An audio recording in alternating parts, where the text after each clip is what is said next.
Sparta. What do you know about Sparta? We're going there on vacation?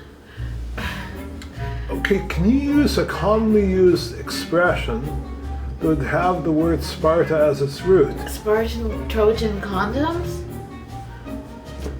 That's all we can come up with here? You're going to be relegated to the room where people need extra help. No, but Jeff, like, why are you asking me all these questions? Did you ever hear of a Spartan apple?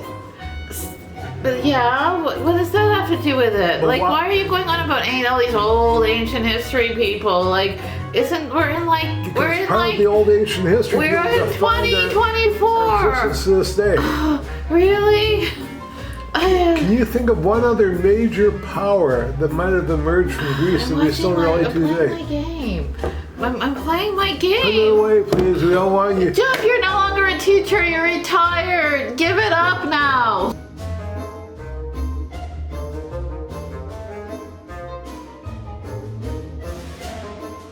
Can you tell me what a despotic state is? I don't know what you're talking about, Jeff. Really? It's sort of like. Okay, let's. Oh, I know what. It's like Jeff's classes. Yes, exactly. And could you tell me? Let's make it a little bit easier now. Who ruled over this region? Ottomans. And who was the king of the Roman Empire at the time? Jeff. No, king. What's it called again? King Otto. Very good. You're learning. I'm so proud of you. Okay, but we're not in class, Jeff. You're excelling. You're excelling. When did we get in class? It seems this environment is very good for you. Well, wait a minute. Am I out of the dummy class then? You're kind of near the front row of the fledgling class. I'm Jeff. And I'm Sujata. Do you dream of hitting the open road? Of the adventurous and eclectic people you run across on the way? Are you waiting for the right moment, the right shot of courage? I thought that. In 2016 I had a stroke. But then in 2022 we got married, and now we're traveling the world enjoying adventure and romance.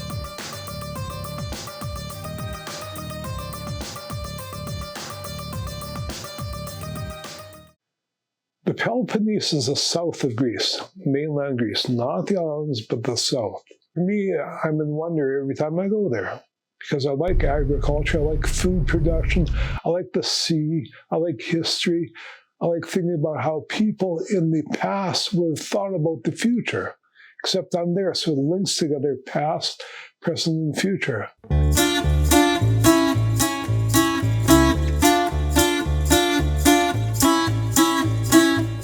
Decide on a very early and beautiful Sunday morning to take a short route to Sparta. There's the big highway, and there's also the mountain route, which doesn't have a toll on it. Mystras is a beautiful mountain village just a little bit to the west of Sparta, or Sparti as they say in Greek. But we actually went there almost by mistake. We thought, oh, well, we're going to take a look at this village that's a little bit up on the mountain, not far away, only about 7 or 8 kilometers or 5 miles. But in there, you see what many people believe to be Sparta. In fact, many people who went there in the previous century, or the 19th century, believed it was Sparta, but it wasn't. In the background, the ancient city of Sparta, in the valleys. Mystras was really a despotic state, a diaspora of Constantinople. A despotic state is where somebody rules by absolute power. There's not much consideration for civil rights or liberties. And it was really meant to be one of the last kind of holdouts of Constantinople Byzantine society. My dear, if I were to ask you, Peloponnesian Wars, why do you think they were called the Peloponnesian? This is crazy, Jeff. It's like you're asking me. We're on a vacation. What region are we in Greece, my dear? I guess you Peloponneses? Peloponneses? Well, close enough, close enough. Peloponnesian War, 2 sides, a long time ago, almost 500 years before the Common Era ended. So for most people, that means about 400 and some BC. 2 main contenders in the Peloponnesian Wars. They had diametrically opposed worldviews, Athens and Sparta. Now, the Spartans were very tough people. Their entire upbringing was to prepare for war and adversity. Okay, on the other hand, the value system in Athens was very different, to make a refined society, democratic. Sparta, tough upbringing for your kids.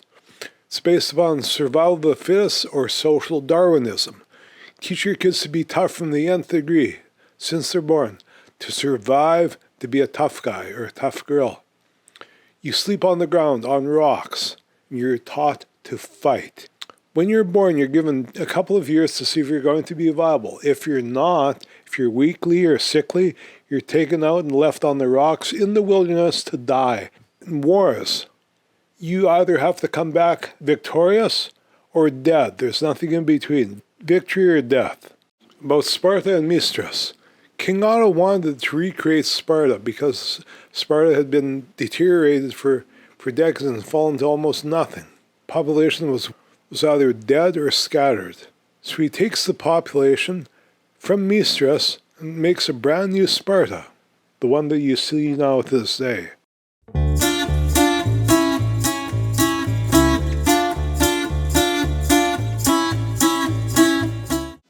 Kardamyli, which I love. It was down a long, winding road through mountains and sea, what I refer to constantly as donkey paths or donkey trails. Kardamyli is on a piece of territory known as the Peninsula, which is almost as far south as you can go in mainland Greece. And we come across this little village that has a variety of commercial establishments, quaint buildings with an incredible view overlooking the sea, almost 2,000 feet above sea level. And it has a little port and places to go for coffee and snacks, and actual village life to this day. The old city of Kardamyli was really made of what would not typically be a Greek set of structures. It's a hybrid of Byzantine and Greek. You'll not see their buildings that you'd think of being typical of Santorini with the beautiful white walls and so on. You can see stone structures. Okay, there we also have a fortress where you can still to this day enter inside the fortress and see the old structures. The unknown underside of Kardamyli is that pirates once hung out there.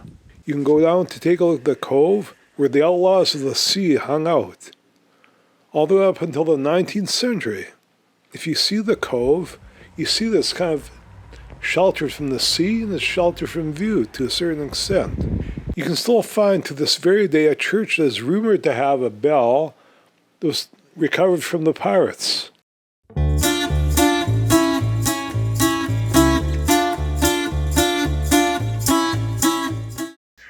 Areopoli is a town south of Kardamyli, as far as down as you can go, as far south on the Mani Peninsula. Areopoli is named after the Greek god of war, Ares. And it was actually this town that had the first actual revolutionary movement to free Greece from the Ottoman Turks. It started here, the War of Independence.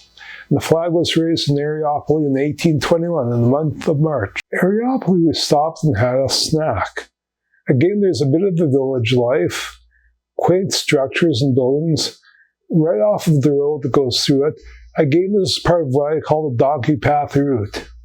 So you drive your car on very narrow roads through mountains, facing the sea. When you turn around the corner, you see clouds, sea, and mountains in one view.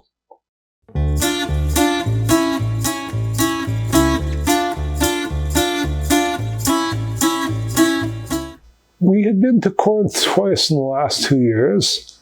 And Corinth is a place that's just off the highway en route from Kalamata to Athens. 1,975 years ago, in this approximate spot, the Apostle Paul, or Paul of Tarsus, whatever you decide to call him, started to compile, observe things in his exchanges with the brethren and the sophists about how his religion, his fledgling Christianity, had to develop.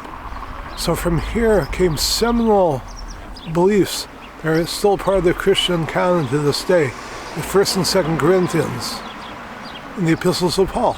We enjoyed wine, a lunch, walked around looking at different shops. There's a street where you can depart from the ruins and the historical aspect of the city and just enjoy yourself walking around and having lunch. So all these things, food production, wine, the people's attitude towards life, the ethos, the Greek ethos, merriment, solidarity, fun, sky, sea. Now, the problem with Sujata's history in her personal life is she was raised during a time when people were very lax about instruction and education. Unlike me, who had history every year in high school, and ended up being a history teacher for 30 years. Now, the thing is, you probably didn't get a very good grounding, like Sujata, in ancient history, Greece and Rome, Babylon and other areas. And there's still a potential, but when you miss ancient history, you miss a lot. The thrill of the road does not end with a stroke. Come travel with us. Please subscribe to our channel, Fierce Travel, and ring the bell for more notifications. So do it. If you'd like to try this trip, see our recommendations. Take a look at our link below.